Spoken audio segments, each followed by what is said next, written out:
अस्सलामुअलैकुम दोस्तों, आप सभी का हमारे इस चैनल में स्वागत है। आज हम बात करने जा रहे हैं बिहार की, जहां पर बैरिस्टर असदुद्दीन अवैसी साहब की पार्टी ऑल इंडिया मजलिस इत्तेहादुल मुस्लिमीन पार्टी को लेकर बिहार में जिस तरह से आवाम के दरमियान में दीवानगी देखने को मिल रही है, जिसकी वजह से मैं ये कहने पर अब मजबूर हो चुका हूँ कि यहाँ के विधानसभा चुनाव में इस मर्तबा के चुनावी दंगल को जीतने के इरादे से मजलिस यहाँ पर अपने नुमाइंदगी उतार रही है। और उसी के साथ ही साथ एक बड़ी बात कह दूं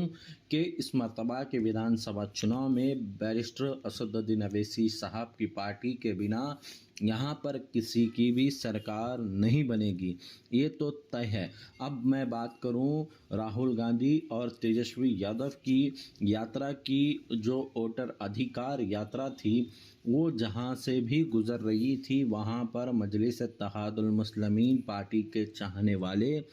पोस्टर के माध्यम से ये बता रहे हैं कि इस मर्तबा के चुनावी दंगल में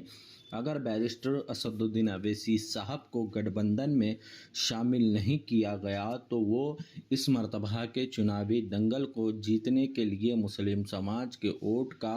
हकदार उनको नहीं मिलेगा। जी हाँ, राहुल गांधी की यात्रा में बैरिस्टर असदुद्दीन अवैसी साहब के चाहने वाले और मजलिस के चाहने वाले पहुंचकर उनको ये बता रहे थे कि यहाँ पर अगर असदुद्दीन अवैसी साहब की पार्टी को अगर अपने गठबंधन में शामिल नहीं किया गया तो उनको यहाँ पर मुसलमानों का वोट नहीं दिया जाएगा, क्योंकि अब यहाँ का मुसलमान जाग चुका है और उनका ये नारा है कि अब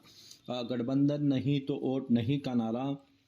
यहाँ पर लगातार उरूज पकड़ता हुआ दिखाई दे रहा है, जिससे राहुल गांधी और तेजस्वी यादव की रातों की नींद उड़ चुकी है, क्योंकि यहाँ का 18% मुसलमान अब जाग चुका है। वो अपनी हक की और हिस्सेदारी की बात कर रहा है। इस मर्तबा के विधानसभा चुनाव से एक लहर बिहार से उठेगी और पूरे हिंदुस्तान में ये लहर जाकर पहुंचेगी, क्योंकि आज जिस तरह से लगातार भारतीय जनता पार्टी को के साथ बैरिस्टर असदुद्दीन अवैसी साहब के ताल्लुकात जोड़ते हुए लगातार उनके मंत्री और उनके विधायक भारतीय जनता पार्टी की बी टीम कह के बुलाते हैं। मैं उनको एक बात बताता चलूं कि मध्य प्रदेश में ना तो बैरिस्टर असदुद्दीन अवैसी साहब ने चुनाव लड़ा था, ना ही पंजाब में, ना ही हरियाणा में, लेकिन वहाँ पर कांग्रेस पार्टी क्यों हरी? सिर्फ और सिर्फ ऑल इंडिया मजलिस इत्तेहादुल मुस्लिमीन पार्टी और बैरिस्टर असदुद्दीन अवैसी साहब को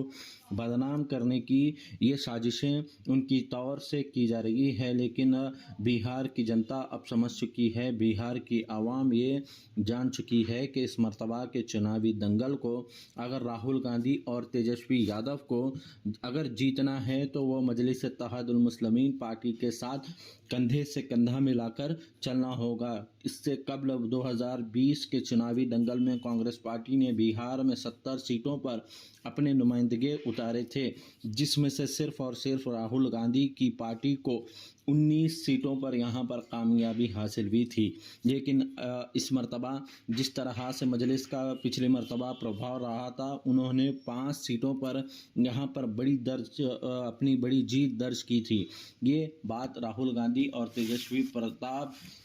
तेजस्वी यादव को अच्छी तरीके से पता है कि इस मर्तबा विधानसभा चुनाव में मजलिस एक बड़ा कमाल करने जा रही है। तो आप सब मिलकर उनका साथ दें, हमारे इस चैनल से जुड़े रहें, चैनल को ज़रूर सब्सक्राइब करें।